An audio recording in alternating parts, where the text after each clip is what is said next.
চলতি বছর বৈশ্বিক প্রেক্ষাপটে একজন মানুষের প্রতি $10-এর $1 খরচ হচ্ছে পর্যটনে। এই খরচ যাচ্ছে হোটেল বুকিং, প্রমোত্তরি ও উড়োজাহাজ বুকিংয়ে।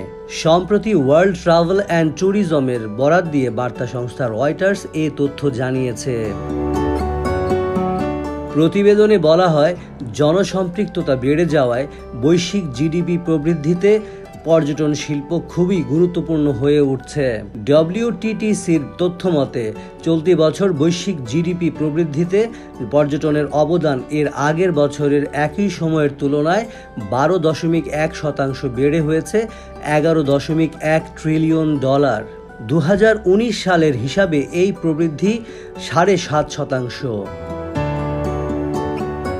WTTCর প্রধান নির্বাহী জুলিয়া সিমপসন বার্তা সংস্থাটিকে বলেন, গত বছর বেশ কিছু কারণে বৈশ্বিক মন্দা ও উচ্চ মূল্যস্ফীতি সত্ত্বেও পর্যটন খাত এখন বিশ্বব্যাপী প্রকৃত অর্থনৈতিক কেন্দ্র।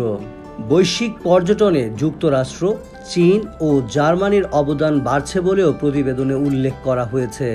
এতে আরও বলা হয়, চলতি বছর পর্যটন খাতে কর্মসংস্থান 348 মিলিয়ন।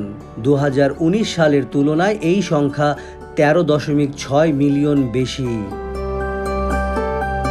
পর্যটকদের বাড়তি চাপ সামলাতে এই খাতে কর্মসংস্থান ক্রমাগত বাড়ছে।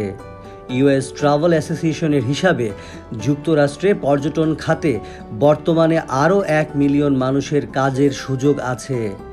গত বছর এই খাতে কর্মরত ছিলেন 27 মিলিয়ন মানুষ।